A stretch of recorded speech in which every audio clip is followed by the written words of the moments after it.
We are all done with day one of quarterfinals. Of course, coverage brought to you by U.GG. I'm joined right now by Perkz himself, who just didn't die on the block and killed everyone over and over and over again in that last game to secure them the win. Dude, so you, first off, you went and did an interview with Shocksray afterwards where you're like, I feel nothing. It's all done. Whatever I want, it's. Do you feel that way still? No, no, it's not like that. It was like didn't have much time to explain. Right, it was more like the last like 2 3 like ever since like basically 1 week after Korean bootcamp started. Like I've been feeling like we were like I don't know how we won. Like we were like really boosted in scrims. And we were like in so much, and our practice is like so inconsistent and so inefficient that I'm just not used to it. But we play well on stage, and we have good priorities, and we draft good, and it's not that I don't care. It's more that like I kind of don't. I kind of just wanted to go home.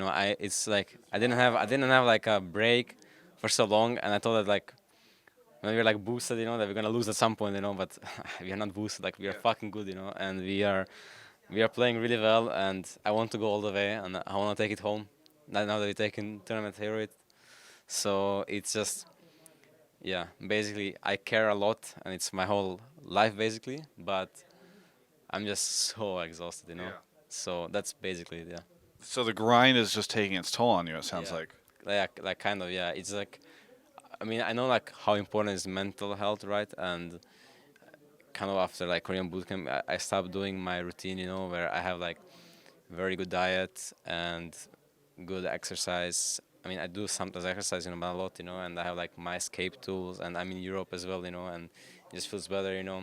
So mix of that with like the tough screams atmosphere we had, and then my own stress and everything, like just everything combined makes me like I don't know, just like I guess I just when I go into a game, I just don't care if I win or lose, So I just play, and I just play like an animal, and I guess I just win, So yeah, it's very weird to explain. Yeah.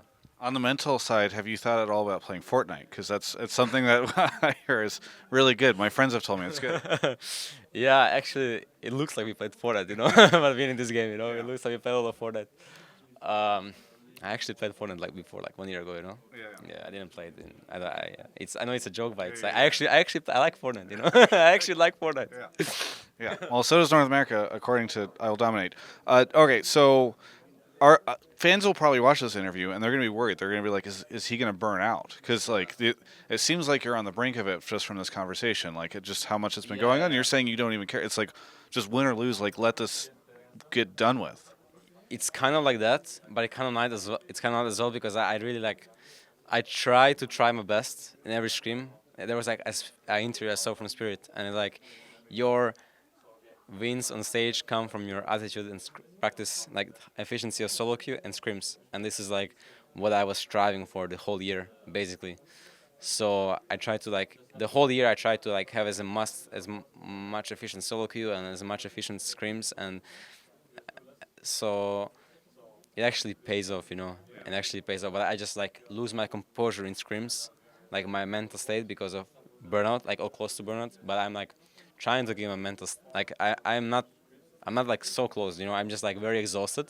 So basically, I have like social. I talk to my friends from home. I write to my family, and there like Trick has been with us in Korean bootcamp for 1 week, like to kind of help us. But it was mostly so I can have like a friend, from like before, and we were like going out for food a lot. And also I spoke to Miti like last night. I couldn't sleep, for example, and I just spoke to him, and I speak to Miti very often. So I have like a lot of kind of social backup that keeps me like kind of going, and like I can share my problems, my personal problems, and my like team problems with someone outside the team, and that makes me just perform, I guess. Yeah, stay on the line, Yeah. Helps you vent and sort of keep your composure.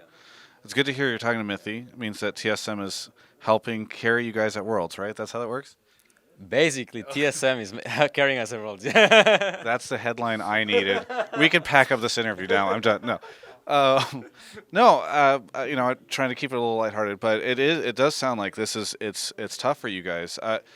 I know sometimes whenever teams are losing a ton of scrims, it actually becomes harder for them to scrim against some of the top teams. Have you guys had that experience yet? I think our scrims, like, we have days where we just like smash IG and win against Korean teams, and then we have days where we have like, it's just so weird. I don't know if it's like us or just maybe just the meta, maybe it is the meta. Maybe it's like players are really good, especially like say one day against Fnatic we scrim, we go 5-0, and then next day we scrim and we go 0-5, and just this kind of stuff makes us question our meta, our skill, and probably for them as well, so it's just like, it's very weird, because it was always like, it was different for me last year, so I just, it's a kind of new thing for me, like the scream atmosphere, so yeah, I mean, I'm keeping it sane as of right now. Yeah, So it's either you or IG going to the finals. Is that a crazy thing to think about? that is a very fucking crazy thing to think about, man.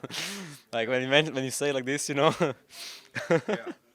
So who's it going to be? Do you think? Because I'm assuming you watched the IG games as you were kind of getting ready for this. Yeah, I mean, like IG was really smurfing. I honestly, I thought Katie was gonna win like 3-0 or 3-1 or something, and IG was playing really well, and they were like so close to 3-0 in them. So, I mean, like, we won against China number one, so we are gonna win this series. Like, also, I can't explain how excited I am to play against Rookie. Uh, he seems to be smurfing every single game he plays, and I just want to I want to play against him. We talk a bit in league, so I like him and I like his playstyle. Yeah. Well, you're hyping me up for that matchup. That's gonna be great. All right, on the other side of the bracket, you got a couple. You got one remaining Korean team hanging out there, Afrika. You've got a couple. There's a good chance. All I'm getting at is there's a good chance Fnatic's going to end up against you in the finals if you make it through IG. Is that insane to you? Like, are you thinking about that at all? I mean, like I made it as a jokes, tweets, and people make tweets as joke, but like looking at it, it's like actual real possibility. And there 'Cause will be the tournament favorites are gone now. there will be like really really insane, like everything is possible. Like we will get like the long con, the very long con, getting 3-0 in finals, to getting 3-0 in quarterfinals, to hopefully winning finals. Like it's just very crazy to think about. Like I'm honestly just taking it step by step. The thing is, back to back, what I said, I don't care. I just don't look at it as a third person view. Like I'm just living in my shell, playing League of Legends, trying to like enjoy small things in life, like food and weather and fresh air and just everything small. Just trying to keep my composure. And then probably when I end the tournament, I'll be like, wow, and then I'll be like looking at our games and I'll be like, wow, and stuff like that. So yeah, it's more like I'm just gonna take game by game, and if we win, we win, and if we lose, I can go home. So it feels like such a win-win situation, no matter what. That's why I guess why we perform, why we are like playing really well. So yeah, it's hard to explain. It's very unbelievable, actually. Yeah. Well, we're almost done with the interview. I'm going to bring you back here because I've literally backed you. I've backed you into a corner. That's what all the YouTube comments will be like if we just keep it there. Have you done the nice walk along the Hyundai beach, like the boardwalk or whatever? It's really nice. You should do that. Just like that walkway that's out in front of the beach, in front of where everybody's at. That's a nice calming walk. You should do that. Yeah, I walk there sometimes. Yeah. So yeah, it's nice. Yeah. Keep the mental in check. We want you guys to get through, so that's cool. Is there anything that you would say to any of the fans who are watching and are probably just like, God, people must be losing their minds. I mean, RNG fans I saw outside are losing their minds, but in a different way. So, but for the EU LCS fans, Yeah. I mean, like I'm still like kind of shocked, right? I kind of expected to go home today, like with how it looked for us, but wow, I guess everyone else, like, you guys are like as shocked as me, probably even more shocked. So, yeah, thank you for supporting us. And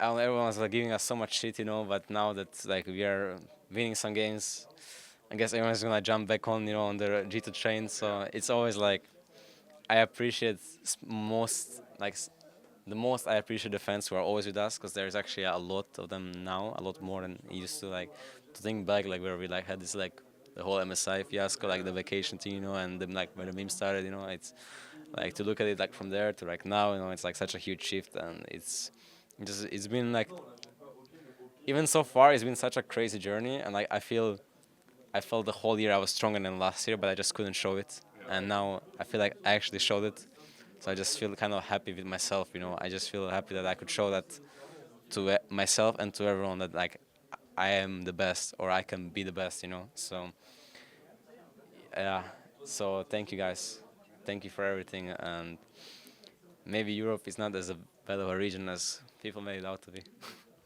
Okay, you can have this year. North America will have next year. Thanks so much for Perkz, for the interview. For everyone else, you can check out the rest of my coverage of all things Worlds right here on my YouTube channel. You know whose fault it is that North America's not doing well at Worlds? Well, if you're watching this and you play in North America, it's your fault. That's right. I'm calling you out. I'm saying it. I don't mean to single you in particular, but I think it's pretty obvious now that our solo queue environment is just not what it's like in Europe. And so we should all kind of be thoughtful about that. And we should try to improve our solo queue experience. And you might be asking yourself, how do you improve solo queue experience? U.GG, baby. Right in that description, there's a link. They're our sponsor for Worlds. They make sure that you never lose Champion Select again. You can help contribute to making North America a better region by going there and picking the right champion, by learning how to build them, by being the best version of you and Champion Select. A bus just pulled up next to me. It's the bus that's going to take us all to Worlds next year, World Finals. Let's go. Check out U.GG in the description. It's very helpful.